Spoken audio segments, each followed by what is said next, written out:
For example నాకు బాగా గుర్తు 'దసరా' మూవీలో మ్యూజిక్ డైరెక్టర్ వేరు, కానీ ఒక చిన్న బిట్ ఉంటుంది. కీర్తి సురేష్ మ్యారేజ్ కాస్ట్యూమ్ లో డాన్స్ చేస్తుంది, అది మీరే కదా చేసింది. ఆ మూవీ అంతా ఒక ఎత్తు అయితే, అంటే ఆ మూవీ మ్యూజిక్ అంతా ఒక హైలైట్ అయితే, బట్ 'దసరా' మూవీలో ఆ ఒక్క బిట్ కి ఎంత మంది ఫ్యాన్స్ ఉన్నారు తెలుసా, రీల్స్ చేసి పెట్టడం సేమ్ యాజ్ ఇట్ ఈస్ గా. అంటే ఆ మ్యూజిక్ మేబీ ఇప్పుడు మా పెళ్లిళ్లలో భారత్ అని చెప్పేసి ఫేమస్, కాకపోతే ఏంటంటే మీరు దానికి కొంచెం మసాలా యాడ్ చేసి ఆ సాంగ్ లో పెట్టారు కదా. ఎందుకు మీకు ఎందుకు ఆ థాట్ వచ్చింది? థాట్ నాది కాదండి, actually Dasara movie background score నడుస్తుంది, రిలీజ్ డేట్ అనౌన్స్ అయింది. పర్టికులర్గా ఆ బిట్ తెలంగాణ బ్యాండ్, రూరల్ బ్యాండ్స్లో ఉండే బిట్ అది. ఓకే.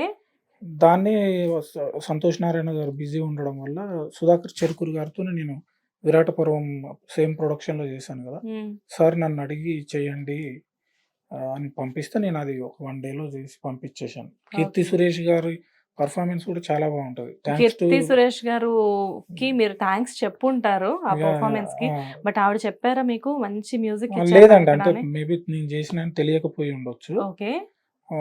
బట్ సుధాకర్ గారికి, డైరెక్టర్ శ్రీకాంత్ అన్నకి, సంతోష్ నారాయణ గారికి, ఎందుకంటే వేరే వాళ్ళది మనం యాక్సెప్ట్ చేయాలి అనే ఒక ఇది అంటే ఉండదు, ఎందుకు ఆయన యాక్సెప్ట్ చేసి పెట్టడం సంతోష్ నారాయణ గారు. ఓకే, మంచి ప్రశంసలు అందుకొని ఉంటారు కదా. అంటే పర్సనల్ అది బయటకి ఏం తెలియదండి, నాకు తెలిసి మీ దగ్గర నుంచే చెప్తున్నా. అవునా? చాలా మందికి తెలియదా ఆ బిట్ చేసింది మీరే అని చెప్పేసి? నా సర్కిల్ వరకు తెలుసు. ఓకే, సో ఆ అదృష్టం హిట్ టీవీకి మాత్రమే కల్పించారనమాట మీరు.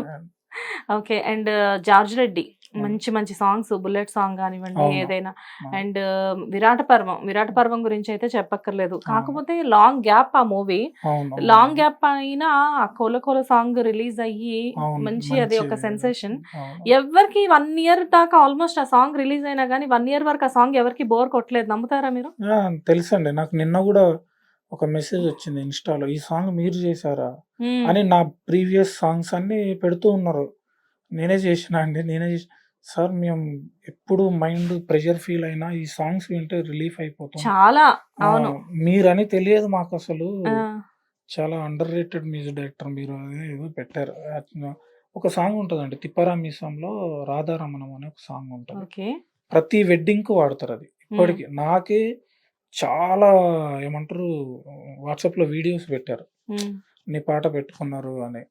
అనుకుంటారా నేను కంపోజ్ చేసిన సాంగ్ ఇంత పెద్ద హిట్ అయి ప్రతి ఇంట్లో ప్రతి పెళ్లిలో వినిపిస్తుంది అని చెప్పేసి హ్యాపీ ఫీల్ అవుతాం కదండి. అంటే సాంగ్ కంపోజ్ చేసినప్పుడు జనరల్ గా మీ మనసుకు నచ్చినట్లు కంపోజ్ చేసి ప్రేక్షకులు బాగా ఆదరించాలి అనుకుంటారు, కానీ ఆ సాంగ్ సంవత్సరాల తరబడి అలాగే కంటిన్యూ అయితే ఆ కిక్ వేరే ఉంటుంది కదా. ఎప్పుడన్నా బయటకు వెళ్ళినప్పుడు బేసిక్ గా నేను నా ఫేస్ ఇదంతా తెలియదు, ఊరికే అట్లా బయటకు వెళ్ళినప్పుడు వినిపిస్తూ ఉంటాయి సాంగ్స్, చాలా హ్యాపీ అనిపిస్తుంది. మా పక్కన మావాడు అన్న నీ సాంగ్ వస్తుందన్న చాలా హ్యాపీ అనిపిస్తుంది. మీరు camera friendly kind of person కాదా? నేను తక్కువ అండి, ఎందుకంటే ఈ మధ్యలో నేర్చుకున్నా.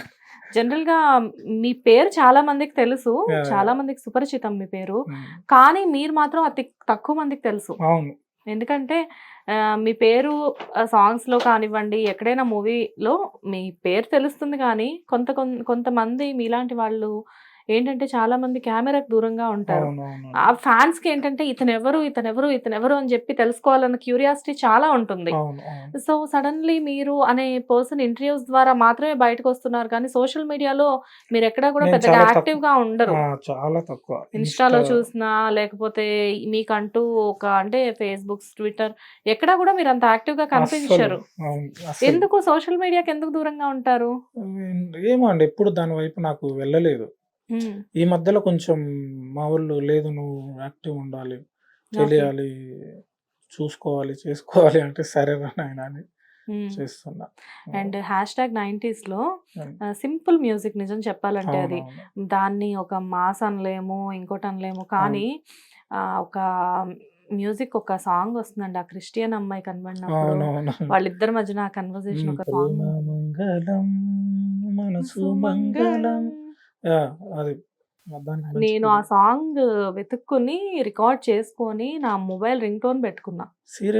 సీరియస్లీ ఎందుకంటే మేబీ అది కనెక్ట్ అయిపోయాను ఆ సాంగ్ కి నేను. ఫ్యూ డేస్ లో ఓఎస్టీ అవన్నీ వస్తాయి, మ్మ్. సపరేట్ బిట్స్ కూడా రిలీజ్ అవుతుంది. మీరు అంటే రికార్డెడ్ లేకుండా పెట్టుకోవచ్చు మీరు. ఓకే, రికార్డ్ చేసుకొని పెట్టుకున్నాను ఎందుకంటే నాకు ఎక్కడ దొరకలేదు ఆ బిట్. ఇంకా ఏం చేయాలి తెలియక రికార్డ్ చేసుకొని పెట్టుకున్నా. ఎందుకంటే ఆ చిన్న అంటే లైక్ ఎక్కడో సమ్ కనెక్షన్ అంటే అన్ని స్టేజ్లు చూసి వచ్చుంటాం కదా, సో ఎక్కడో కనెక్ట్ అవుతాం అలాంటి వాటికి. కనెక్ట్ అయ్యి అబ్బా ఎంత బాగుంది అసలు, ఎంత వినడానికి కూడా అది చాలా అద్భుతంగా అనిపించింది. సో అదే పెట్టుకున్నా నేను. కానీ #90s చూడని వాళ్ళు అడుగుతున్నారు నన్ను, ఏ బాగుంది బిట్ ఎక్కడి నుంచి తీసుకున్నావు అంటే #90s అని చెప్పేసి ఈటీవీ విన్ లో ఉంటుంది. సో డెఫినెట్ గా చూసి మీరు కూడా ఆ సాంగ్ చూసి ఎంజాయ్ చేయండి అని చెప్పేసి చెప్పా. ఎందుకంటే ఎంత పీస్ ఆఫ్ మైండ్ అంటే ఆ సాంగ్స్ వింటుంటే. అండ్ అదొక్కటే కాదు, మీ సాంగ్స్ ఏది విన్నా కానీ, అండ్ మీ సాంగ్స్ అన్నిట్లో నాకు జార్జ్ రెడ్డిలో బుల్లెట్ సాంగ్ అంటే భలే ఇష్టం. మోస్ట్లీ ఇంతకు ముందు అయితే టైం దొరికినప్పుడల్లా పెట్టుకొని చూసేదాన్ని.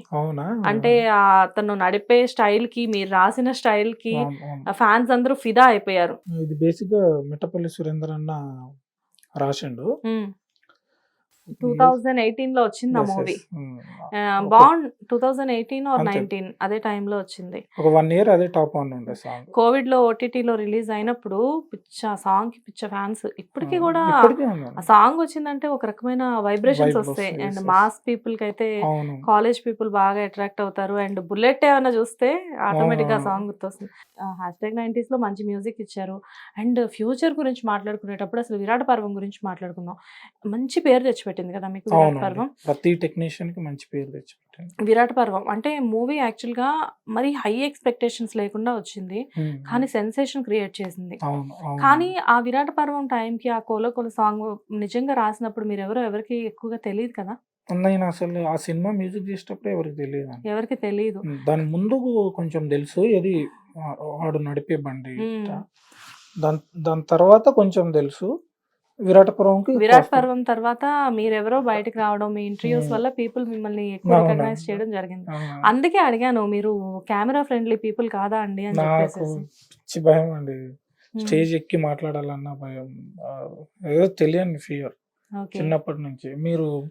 నేను ఒక్కరిని ఉన్నప్పుడు స్టూడియోకి రండి, ఎంతైనా పాడతా. ఇప్పుడు దీంట్లో #90s లో ఫాదర్ సాంగ్ నేనే పాడాను, ఫస్ట్ సాంగ్ నేను సైదులు పాడాను.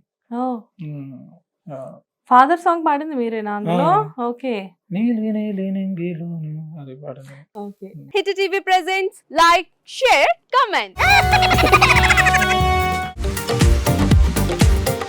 టీవీ వాళ్ళకు కూడా నేను ఒక సర్ప్రైజ్ ఇద్దాం అనుకుంటున్నాను. మీరు మాత్రమే జెస్సీ ఎందుకు అయ్యారు? ఇలాంటి అమ్మాయిలకి పిలవడానికి బాగుంటుంది.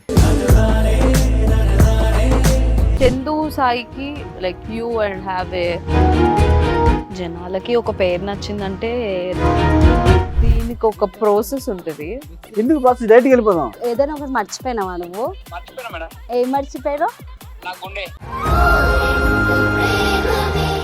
ఏదో ఆ టైంకి మన సుడి బాగుంటే ఎవరన్నా చూపిస్తే రాయగలం కానీ డోర్ టు డోర్ సేల్స్ చేసేవాళ్ళు. శారీ వస్తుంది, శారీలో వెనకాల కట్టుకుని